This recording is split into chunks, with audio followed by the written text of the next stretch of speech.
Энэ цагт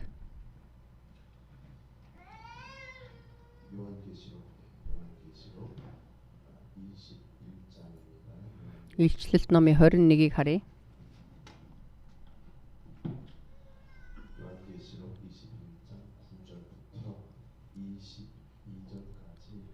Илчлэлт номын 21-ийн 9-22-ыг уншъя.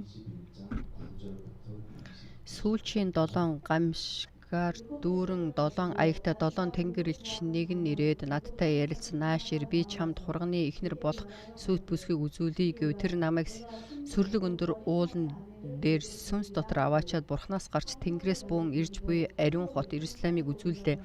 Түүнд бурхны алдар нь байдаг. Ялба нь үнэтэй чулуу мэт бөгөөд талас чиг тунгалаг хас чулуу мэт байваа. Тэр асар өндөр том хэрэмтэй бөгөөд 12 хаалгатай байлаа. Хаалганууд дээр нь 12 тэнгэр элч байлаа. Тэдгээрийн дээр Израилийн хөвгүүдийн 12 овгийн нэрс бичигдсэн байв.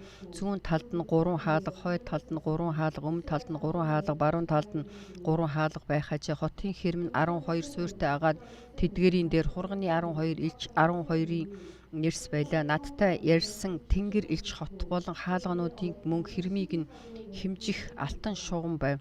Хот нь дөрвөлжин бөгөөд урт өргөнтэй адил ажээ. Тэнгэр элч хотыг шугамаар хэмжихдээ урт өргөн өндөр нь адилхан 12 мянган стадис байлаа. Тэр хотын хэрмийг хэмжихдээ хүний хэмжээс ба мөн тэнгэр элчийн хэмжээсээр 144 пяхус болов. Хэрмийг хас чулуугаар хийсэн бөгөөд хот нь тунгалаг шил мэт шижир алт ажээ. Хотын хэрмийн суурьнд нь төрөл бүрийн эрдэнсийн чулуугаар чимэглэгдэжээ. Эхний суурь нь хас, хоёр дахь нь индралаа, гурав дахь нь гартаам, дөрөв дахь нь маргад эрдэнэ, тав дахь нь мамар гартаам, зургаа дахь нь наал, долоо дахь нь хаш, найм дахь нь бендрия, 9 дахь нь молор, 10 дахь нь мана, 11 дахь нь оюу, 12 дахь нь ягаан болор байв. 12 хаалга нь 12 сувд ажээ. Хаалга нэг бүрэн нэг сувд байсан бөгөөд хотын гудамж тунгалаг шил мэт шижир алт байваа. Би хотод ямар ч сүм харсангүй. Учир нь төгс хүчит эзэн бурхан ба хург бол тентхийн сүм юм аа. Амен. Илчилт номын 21-9-22-ыг уншлаа. Амен. Бүгдээ хамт залбирцгаая. Бурхан эзэн минь танд талархъя. Энэ цагт талархсан сэтгэлээр эзэн таны өмнө өргөлөө өгч байна. Өргөж байгаа хүннийг болгоныг эзэн та удирдах, ивэж өрөөж, ариун сүнсний хүч чадлаар удирдаач. Үргэлж эзэн дутагдах зүйлгүйгээр эзэн минь та 572 загсны дүүрлийг дүүргэн туслаач. Эзэн минь энэ цагт таны үгийг сонсхийг хүсэж байна. Паксын пастрын дээр эзэн таны үгийн мэрэгэн хүч чадал дүүрэн байж, эзэн таны бүрэн төгс үгийг дамжуулахад туслаач. Сонсож байгаа интернетээр хамт байгаа хайртай итгэлийн ахын төс болгон дээр эзэн таны ариун сүнсний хүч чадал дүүрэн байж, ариун сүнсээр таны үг ойлгоход эзэн туслаач. Орчуулж байгаа миний дээр ч гэсэн эзэн таны ариун сүнсний хүч чадал дүүрэн байж, Монголоор таны үгийг ойлгон орчуулахад эзэн туслаач. Аврагч эзэн Есүсийн нэрээр талархан залбирч байна. Амен. Жинхэнэ итгэл хичээлийн минь 236 дахь цаг байна.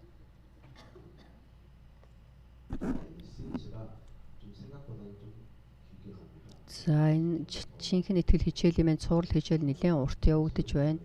За энд бол маш олон зүйлийг бид нар үзсэн. За энэ жил бол жинхэнэ итгэл хичээл минь үргэлжлэх. Яагаад бурхан бол мөнхөд байдаг учраас бид нар үнэхээр мөнхөд Библийн хичээл хийхгүй ч гэсэн түүний үг бол мөнхөд. Өнөөдөр үгийг харах юм бол тэгэхээр бид нар за би урд нь бол энэ сэдвээр ярилцж байсан ив найртай итгэл. За тэгээд давтан бас энэ сэдвийг би та бүгдэд хэлсэн байж магадгүй. Тэгэхээр бид нар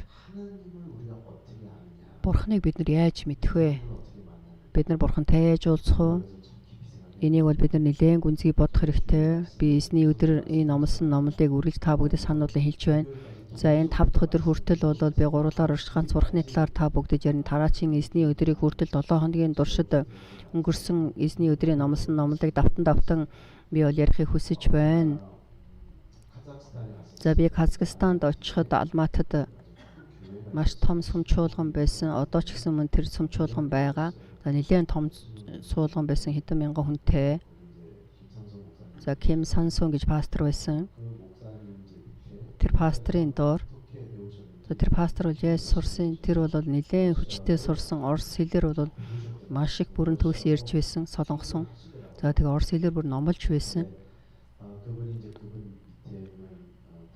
За түүний доор орлогч пасторууд болоод пасторудад өөрийн залбирлыг бол даатгсан байна. За тэгээд тэр пасторууд өөрийн залбирлыг яаж юу хийхээр маш их амархан хийсэн.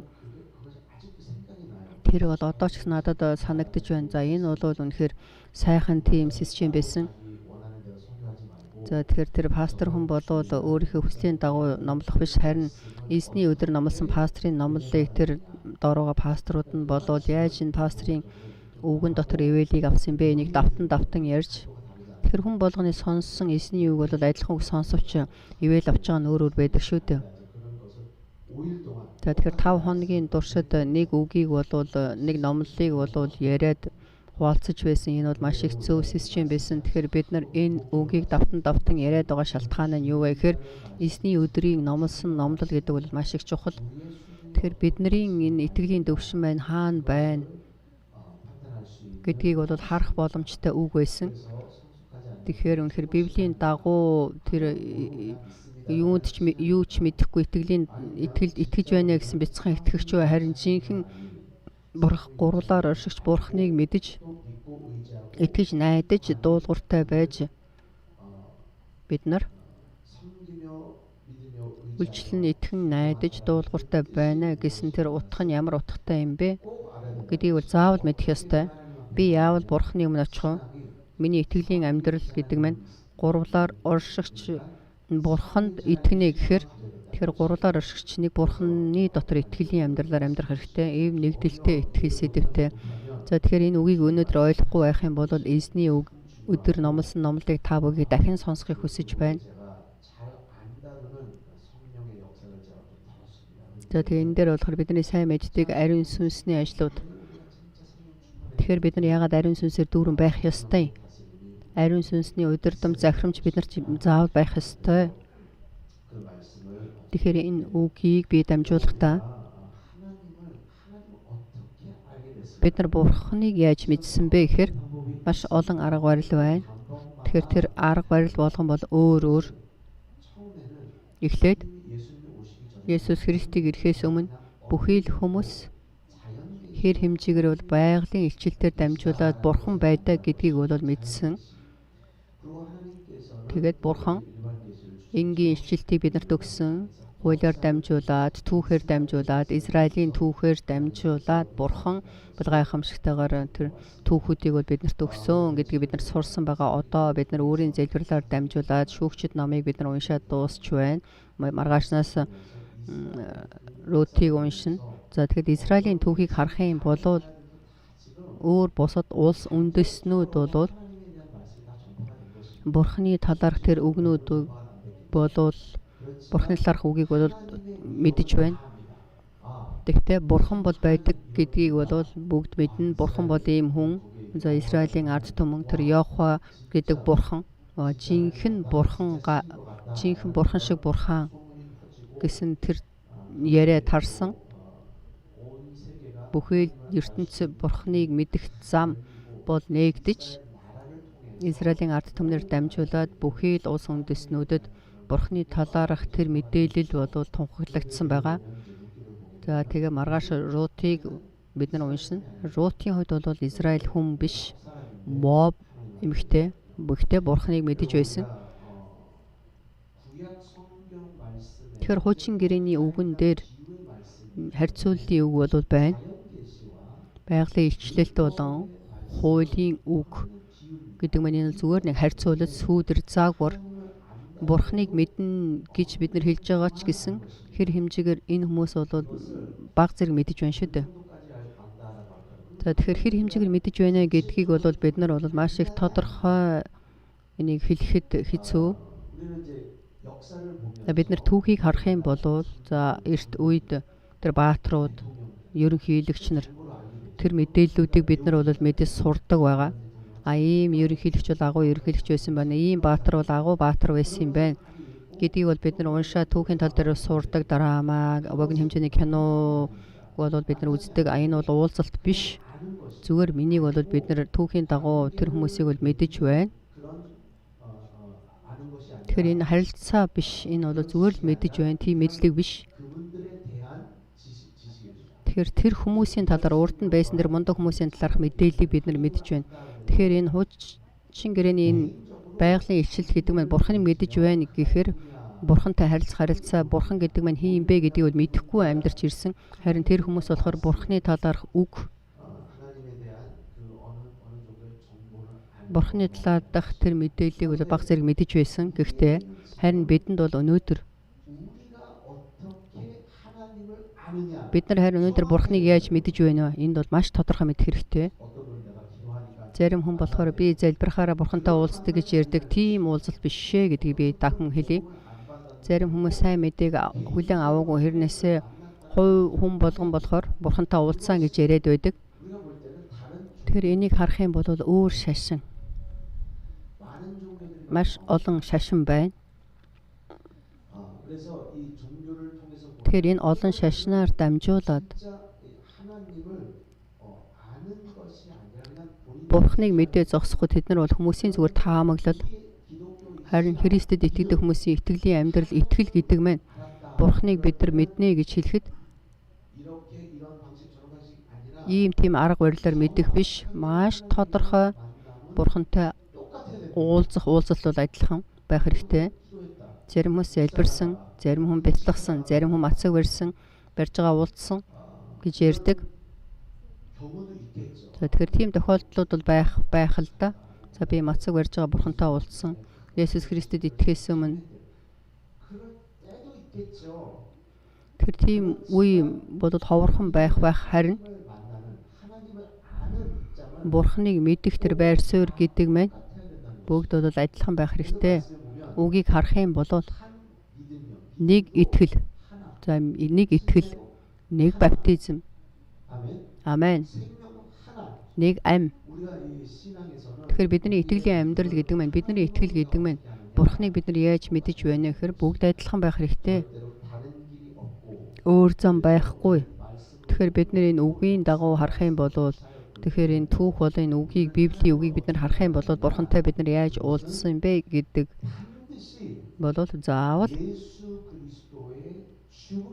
Есүс Христийн үхэл дахин амьлалаар бид нар Бурхантай уулзсан. Амен. Түүнээс гадна бид нар бол Бурханыг мэднэ гэдэг маань бол миний хувь хүний шалтгаан бөгөөд миний хувь хүний арга барилаа. Бурхан биднийг Бурханыг харуулсан, Бурханы бүхий зүйлүүдийг харуулсан тэр зам бол ямар зам бэ гэхээр үг махбод болж ирсэн. Тэгээ загалмай дээр цовлогдсон, насарч дахин амилсан тэр нэгэн.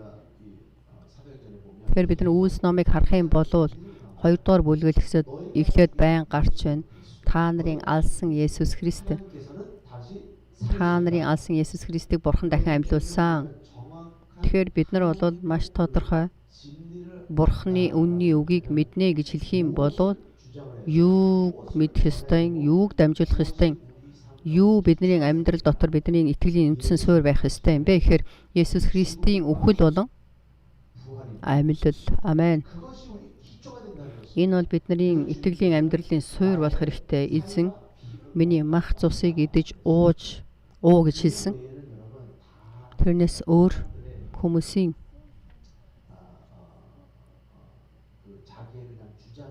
хүмүүсийн таамаглал, хүмүүсийн арга барил, хүмүүсийн бодол Бурханыг бид нар яаж мэдэх вэ гэхээр үг махбод болж бидний амьдрал дотор ирсэн. Ирээд юу хийсэн бэ? Мөхөж амьлсан. Амен. 마가복음 15장 39절 보시겠습니다. 마가복음 15장 39절입니다. Марк номын 15:39-ыг харъя.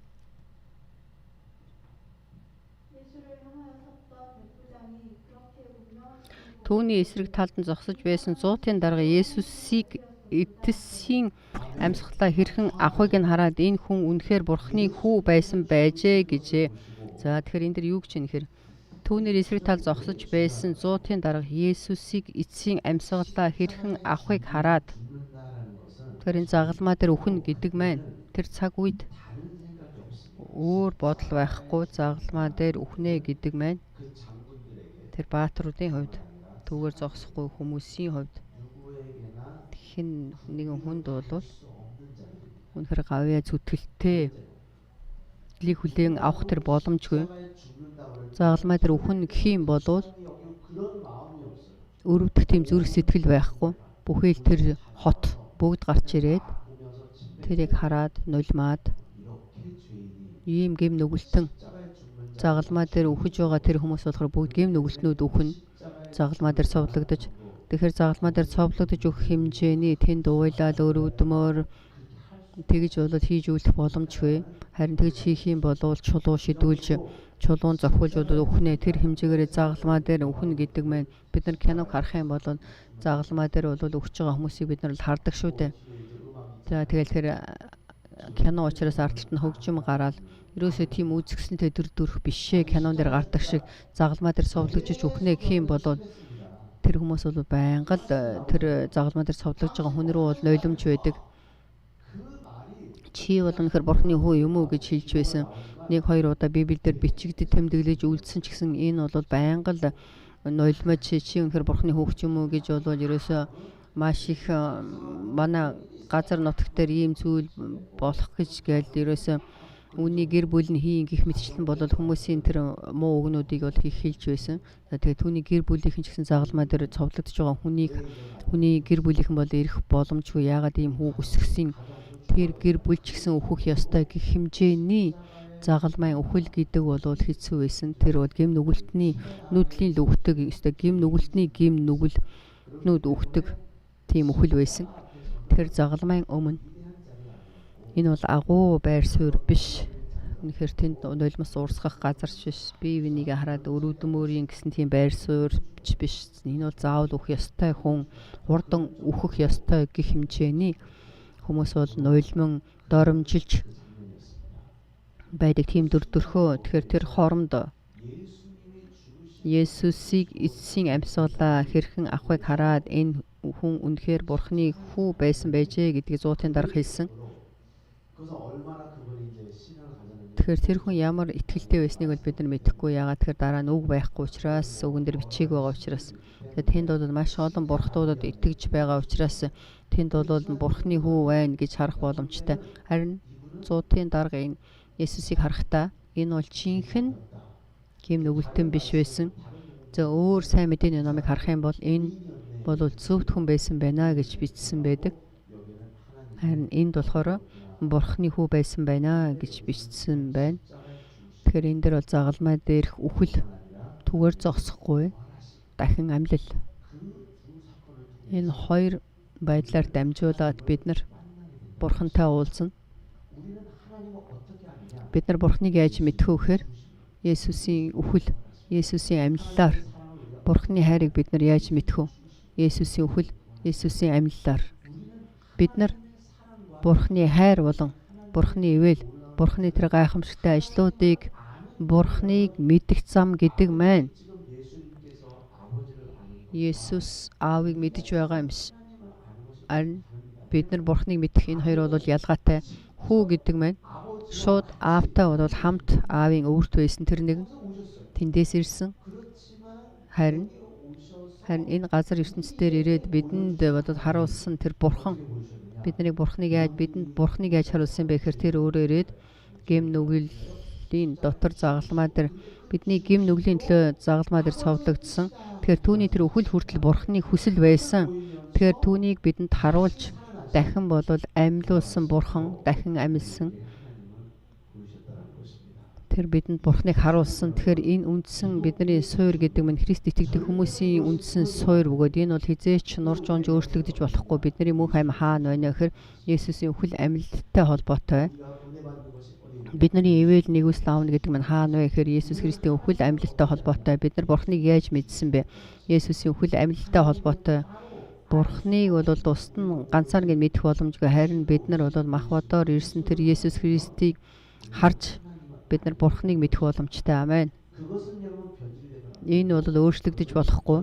Энэ бол заавал 그 사실을 энэ үнэн, энэ үннийг бол 십자가의 도라고 합니다. загалмайн зам гэж хэлнэ.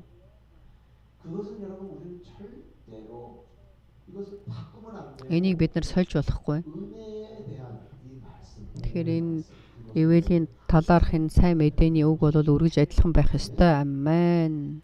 그런데 Гэхдээ өнөөдөр энэ үгийг бүгдөө харъя. 이제 구절을 보면 내가 심고 곧 За Илчилт номын 내게 오리라 했습니다. 9-ийг харъя. Илчилт номын 어린 21:9. 아내라는 것은 지금 누구를 말하는 것이죠? Илчилт номын 21:9 дээр сүүлчийн 7 гамшиг дүүрэн 7 аягтай 7 тэнгэр элчийн нэг нь ирээд надад ярилцахдаа наашаа ирээ би чамд хурганы ихнэр болох сүт бүсгийг үзүүллээ гэж хэлсэн. Тэгэхээр энэ дээрээс ирсэн. За 10-ыг харъя. Тэр намайг сүрлэг өндөр уулан дээр сүнс дотор авчраад бурхнаас гарч тэнгэрээс буун ирж буй ариун хот Иерусалимыг үзүүлвэ гэж хэлж байна. 그 예루살렘 성을 보면서 За Иерусалим хотыг хараад энэ бол үгүй. За энийг бол би сүм гэж хэлье. За энэ бол үгийн илэрхийлэл гэдэг мэн дээрээс ирсэн, тэнгэрээс ирсэн Иерусалим гэж хэлж байгаа тэр шалтгаан байна.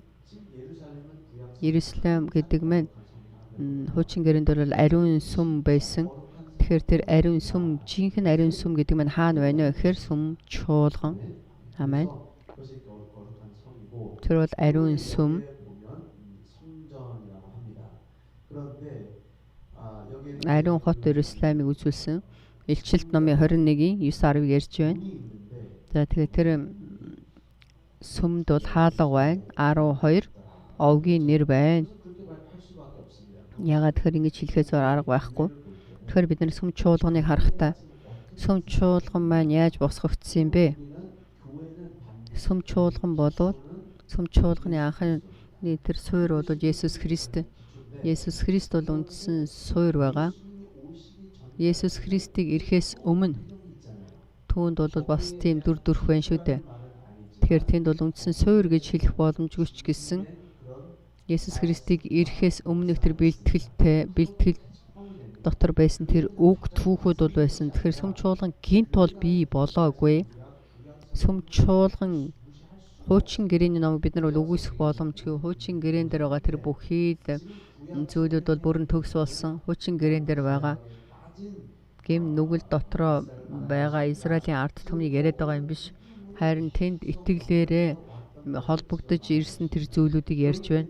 Тийм болохоор бид нар нэрийн итгэлийн суурь гэж хэлэх юм бол Есүс Христ бидний амийн суурь байгаа. Сүм чуулганыг босгохын тулд хуучин гэрээн дотор бол байсан 12 овг.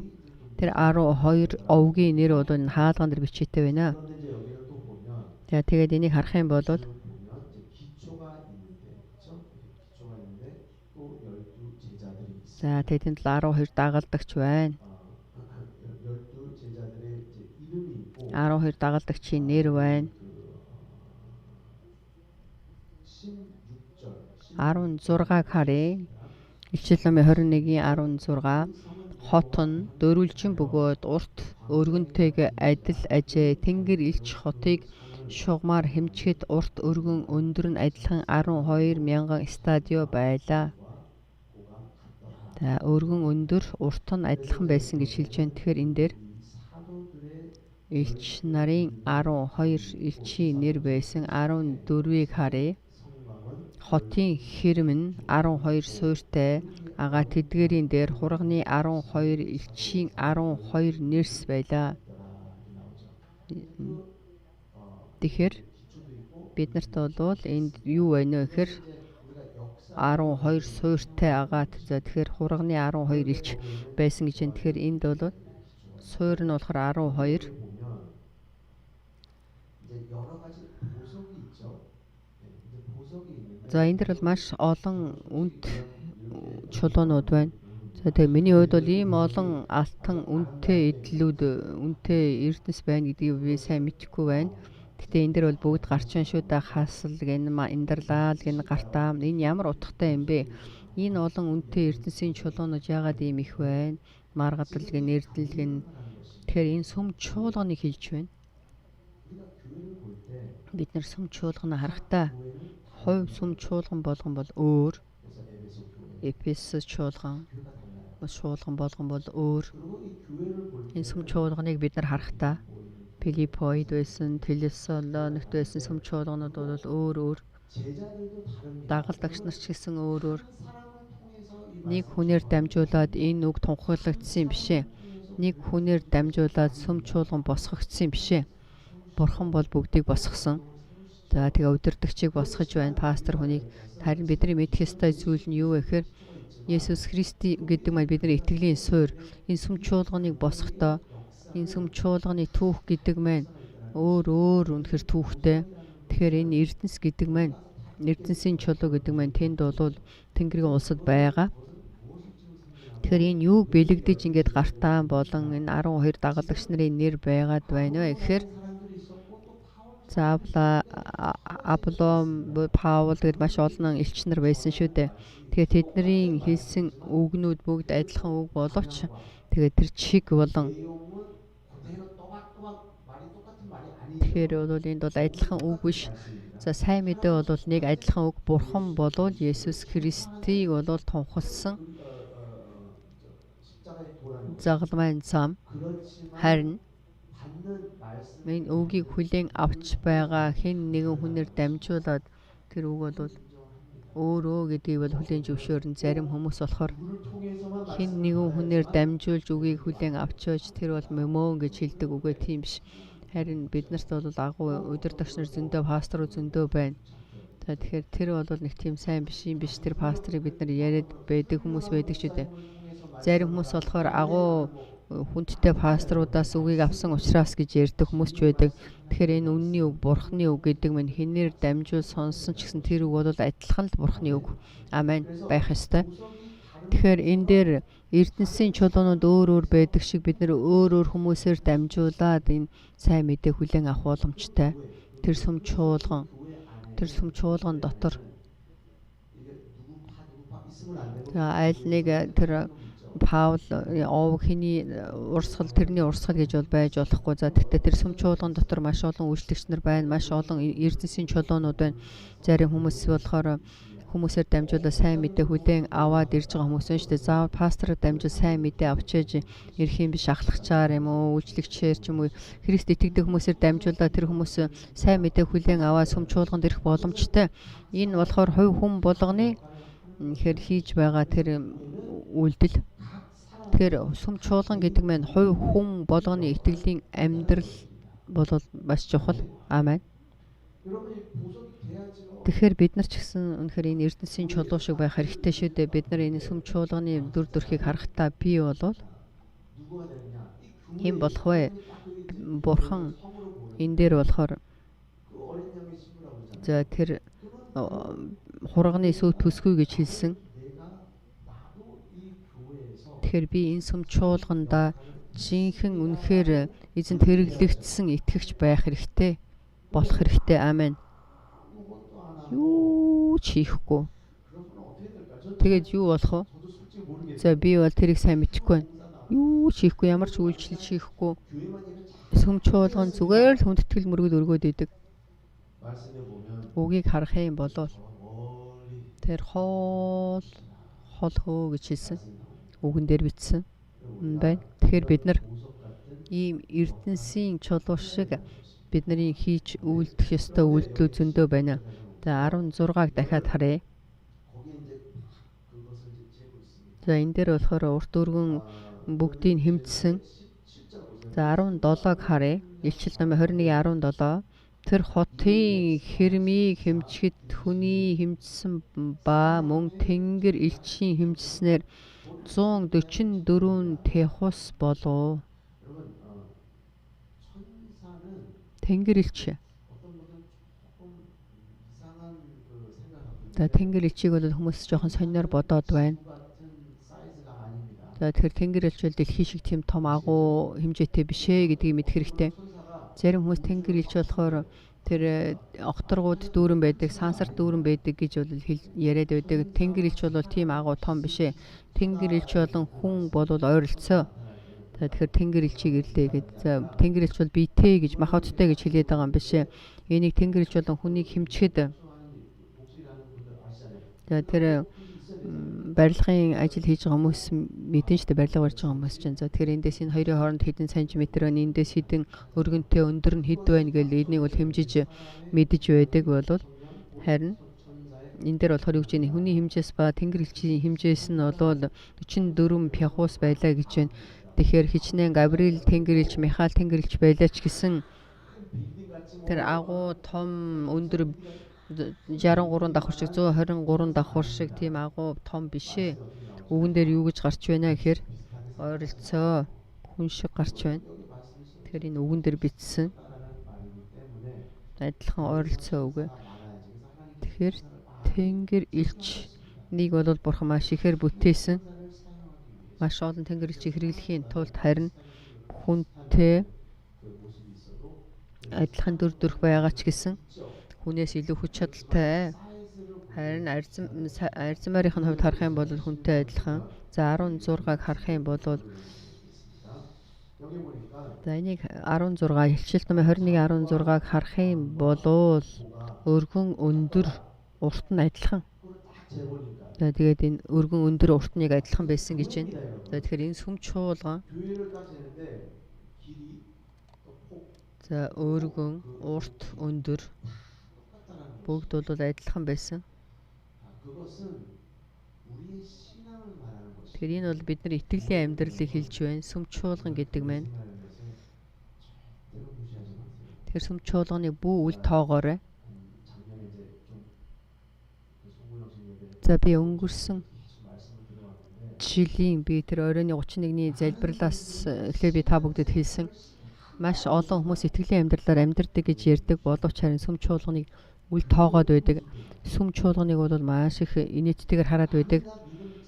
За би бол ганцаараа итгэлийн амьдралаар амьдрахад бол би бурхны өмнө ариун байхад болоо гэж бодоод байдаг. Харин сүм чуулганд бол нэг бол босгодгүй. Сүм чуулганы ажлыг хийдгүү, анхаардгүй. Тэгэхээр тэр бол надад ямар том асуудал вэ? Тэрийг бол мэдэхгүй хүмүүс маш их байна. Тэр бол дуулуургүй итгэлгүй амьдрал, ариун сүнсийг бөхөөж үгүйсгэж байгаа ажлууд тэрийг мэдэхгүй хүмүүс маш их байна. Итгэлийн амьдрал гэдэг бол энийг харах юм бол урт өргөн өндөр нь адилхан. Тэгэхээр бүгд адилхан хэмжээтэй гэдгийг хэлж байна. Тэгэхээр бидний итгэлийн амьдрал гэдэг маань үргэлж үнэхээр эв нэгдэлтэй байх хэрэгтэй. Би итгэл байгаа шиг үнэхээр маш их гүнзгий итгэл байна уу? Тэгэх юм бол яг л адилхан өсөлт байх хэрэгтэй. Яг адилхан үйлчлэл байх хэрэгтэй. Миний итгэлийн амьдрал доторт бол үнэхээр баланс байх хэрэгтэй.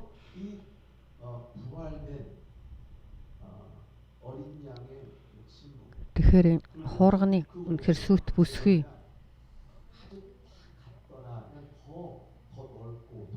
Тэгэхээр тэр бол бүрэн төгс төр төрхийг хэлж байна. Итгэлийн амьдрал гэдэг маань зарим хүмүүс би энийг харсан учраас та бүгдэд хэлье. Оройны залбиралд 12-аас 5 хүртэл залбирдаг. Орой шөнө 12-аас өглөөний 5 хүртэл залбирдаг. За оройны залбирал хийх нь зүгээр сайн. Тэр бүр хурим хийж амьдарч байгаа гэр бүлтэй хүн тэгж хийж байна. За оройны 12-аас 5 цаг хүртэл залбирна. За манайх маш сайхан. За тэг гэртээ хараад оройны үдээс хойш 3-4 цаг хүртэл унтна, ажил хийхгүй. Тэгэх юм бол хэдэн 7 хоногийн туршид оройны залбирал хийж байна гэд гэртээ харих юм бол унтаад байдаг. Энийг бол бурхан хүсэхгүй зүйл. Тэгэхээр энд бол ямар ч баланс алга байна.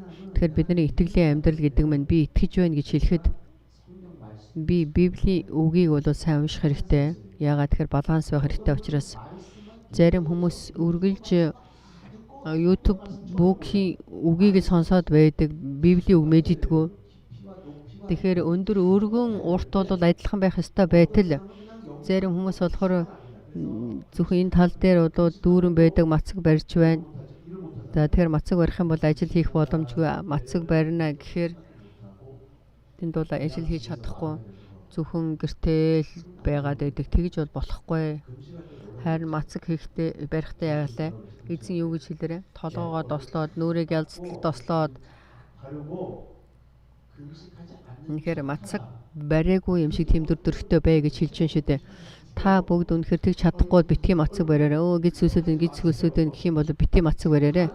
Энд бол баланс байх хэрэгтэй. 내가 열심히 한다 그럴 때 За би бол маш сайн хийж байна гэх юм бол өөр газарт очиод 열심히 보겠습니다. 예배 아무도 날 방해하지 마세요. за хүндэтгэл мөргөл би сайн хий. 봉사는 Хин нэг наад нөгөө саад болоос сайн. Тэгэхээр хүндэтгэл мөргөл өргөсөн ч гэсэн бид нар бурханд үйлчлэх болон миний залбирлын амьдрал, миний нийгмийн амьдрал бүгд эзний үгэн дотор гарч байгаа шүү дээ. Ажил хийхгүй бол тэр хүн үнэхээр бүү хоол идэ. Хичнээн итгэлийн амьдрал сайн байсан ч гэсэн ажиллахгүй байгаа тэр хүмүүс ажил хийхгүй байгаа хүмүүс бүү идэ гэж хэлж байна шүү дээ. Тэгэхээр ийм баланс байх хэрэгтэй байна. За үгэн дээр 1-р Тимот 1-2-ыг харах юм бол за настай хүмүүст үйлчилж байгаа үйлчлэлүүд тэнд гардаг. За тэнд бол өнчин хүүхдүүд, бэлэвсэн эмэгтэйчүүдэд үйлчилж байгаа үйлчлэлүүд байсан. Тэрийг юу гэж хэлсэн Илч Паул. За тэгэхээр өнчин хүүхэд бэлэвсэн эмэгтэйгээд хамаагүй бүтхий өгөө. Харин тэр хүмүүс жинхэнэ тэр элч нарын хөлийг угааж тэр үнэхээр хүмүүст үйлчилж байгаад итгэлийн амьдралаар амьдарч үнэхээр итгэлийн амьдралаа зүрх сэтгэлээсээ амьдарч байгаа хэр хэмжээгээр настай хүмүүс байх юм бол тэр хүмүүс жинхэнэ өнчин бэлэвсэн байх юм бол тэр хүмүүс туслаа гэж хэлснээс биш. Энд бол дандаа болцол байна шүү дээ. Болцол байхгүй байхад тэрийгээ сайн мэдхгүйгээр зүгээр л би итгэлийн амьдралаар сайн амьдрахад болоо. За бид нар TD хийхийг хүсэж байна. TD-д очих юм бол зарим хүмүүс 봉사 안 합니다. үйлчлэлтгүй хүмүүс байдаг. 처음 알아요. За тийм момбодор TV 딱 와서 TD-д очиод 팀 멤버들 와서 봉사 안 해요. за үйлчлэх гэж ирчээд үйлчлэлтгүй зүгээр л үгийг сонсоод байдаг. 팀 멤버가 아니죠. За тэр бол үйлчлэгч биш. Яагаад тэгэхээр үйлчлэх гэж ирсэн хүмүүс шинэ хүнтэй л адилхан. Яагаад тэгэхээр тэр шинэ ирсэн TD-д ирсэн хүмүүст үйлчлэх ёстой байтал үйлчлэхгүй юугаад үгийг сонсоод байна. Баланс байх ёстой.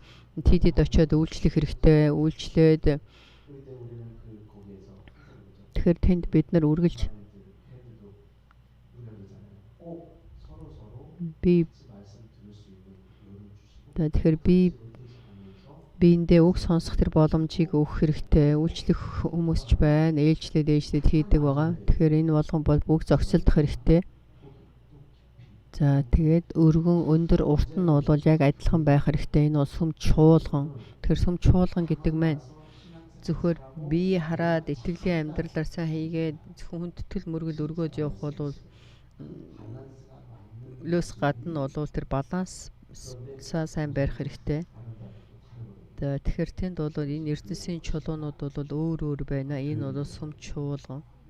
Амен. 저는 이번 금년에 За энэ жил 철저히 신앙생활하자. нэггүй итгэлийн амьдралаар амьдрээ. 이 말씀 하나씩 깊이 한번 생각해보세요. За энэ болгоныг би та бүгдийг үнсгий бодож үзээсэй гэж хүсэж байна. Би үнэхээр жинхэнэ итгэлийн амьдралыг нэггүй амьдарч байна уу? Би үгийг уншаал, 그것만 아니거든요. үгийг ойлгоод 하나하나 тэгээ зогсохгүй үйлчлэл, итгэл, алсын хараа, дуулуурь маш олон зүйлүүд бүгд хамаатай. Тэгээ та бүгдийн өргөлч бас хамаатай.